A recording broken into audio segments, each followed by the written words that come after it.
He was restless, bored, disruptive, inattentive, miserable. He went to 5 schools and was thrown out of all of them. Hans Zimmer, Academy Award-winning composer, Grammy Award winner, more than 100 film scores, The Lion King, The Dark Knight, Gladiator, Inception, one of the world's leading composers for feature films, in constant demand from directors around the world. But before all of that, he was a problem. Growing up in Germany and then England, Hans was a problem pupil for every school he attended. He went to 5 of them, in turn, and was eventually thrown out, as he puts it, of all of them.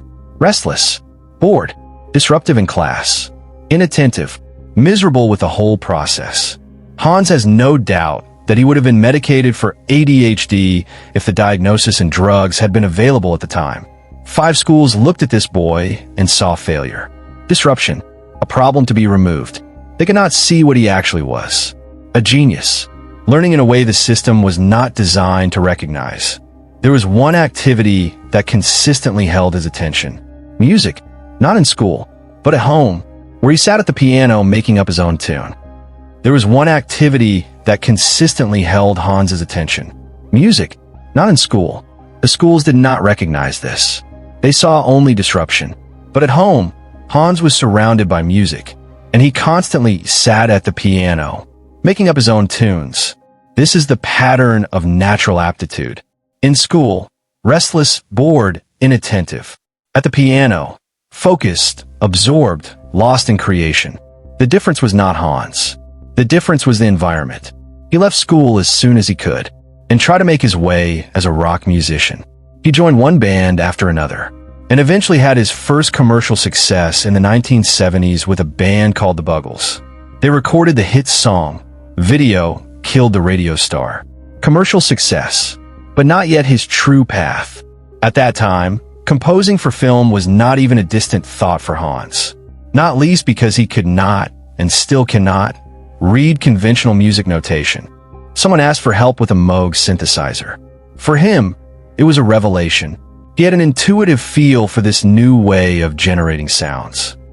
The great turning point in Hans's life came when someone asked for his help with using a Moog sound synthesizer. For him, it was a revelation. He found that he had an intuitive feel for this new way of generating sounds and became fascinated by its potential.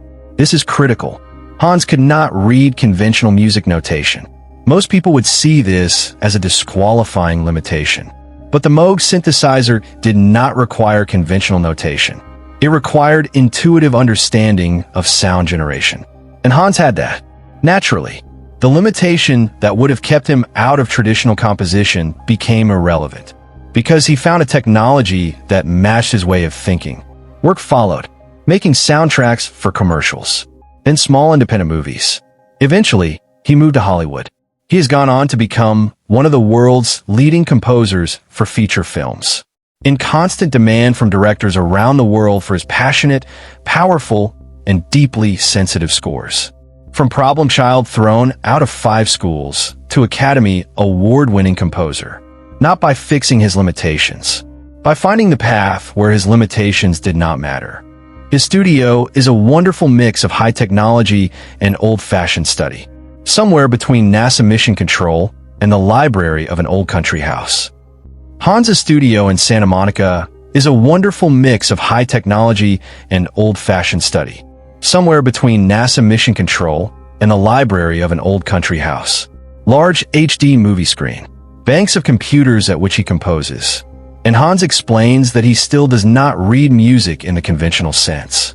But if you shove me in front of a computer with a computer musical language, I can probably sight read that for you. He found his own system, his own language. I suppose we all find our way of putting systems in a place that serve us. If it means reinventing the wheel a couple of times, you do that. This is the pattern of someone who cannot conform to the standard system. So they build their own, not inferior, different, and sometimes superior. The other thing about what I do, and I think it is the most important thing because it is in the description, is that I play. Zimmer started playing piano at a very young age and started composing nearly as soon. So not being able to read music was never really an impediment. Perhaps it was even an advantage. I have a really good instinct for patterns and shapes and architecture. I find inspiration from architects like Norman Foster and Frank Gehry, not from composers. Not being able to read music led Hans to look at music in a way that few teachers ever could have taught him. Zimmer learned from the masters, but not the legendary classical composers. Instead, he found inspiration from the great architects. I have a really good instinct for patterns and shapes and architecture. The things I write about and find inspiring are the works of architects like Norman Foster and Frank Gehry. Norman Foster, Frank Gehry, not Mozart, not Beethoven. I love looking at their buildings and seeing how they have put things together. And very often, when I look at my pieces of music, not in musical notation, obviously, but in the computer, I look at the shape. And when the shape and the patterns look right, they usually sound right. This is synesthesia, visual pattern recognition applied to sound. Most composers learn by reading scores. Hans learns by looking at shapes on a computer screen. Different, not inferior, and uniquely powerful. I love what Norman Foster did with the Reichstag. He took an ugly old building with bad history and put an amazing modern thing on top. That's constantly how I see my music. Hans explains his approach using architecture. I love what Norman Foster did with the Reichstag in Berlin. He took an appallingly ugly old German building, which had so much bad history, and then he put this amazing modern thing on top of it. The way he managed to combine and merge the old with the new, that is constantly how I see my music. I mean, I am constantly in some sort of a classical German vocabulary, shoving modern technology, shoving rock and roll and electronics at it.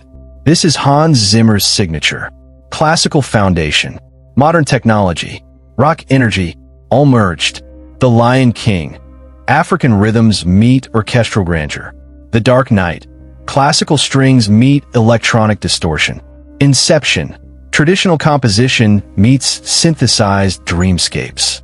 He learned this approach not from music teachers, but from looking at buildings, from architects who showed him that old and new can be merged into something more powerful than either alone. People ask who influenced you. I can point at all of them, but I can also point at many architects. What you really want is the guy who inspires you, not the guy who influenced you. Hans makes a critical distinction.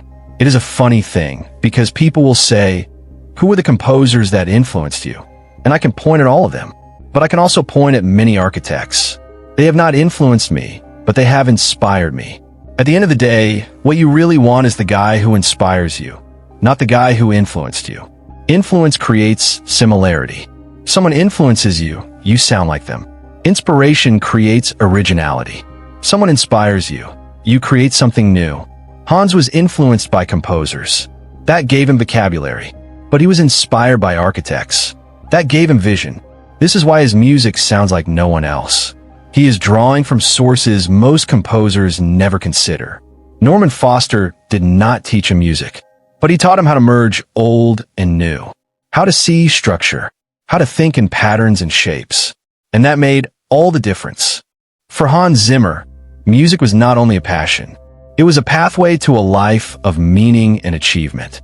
But first, he had to overcome the stereotypes about intelligence. For Hans Zimmer, music was not only a passion, it was a pathway to a life of meaning and achievement. But to find his path, he had to overcome many stereotypes, including ideas about intelligence and achievement in education. 5 schools threw him out because they measured intelligence in one way: sitting still, paying attention, following instructions, reading notation. Hans could not do those things, so the schools labeled him a failure. But he was not a failure. He was a genius learning in a way the system was not designed to recognize. Music was very important in his household, and he obviously had a predilection toward it. But his unique achievements have come through following the call of his own talents and being willing to explore the many other fields of creative work through which they have led him. Architects, technology, rock and roll, electronics, classical composition, all merged. The boy thrown out of 5 schools now scores films that define generations. Not by conforming, by building his own path.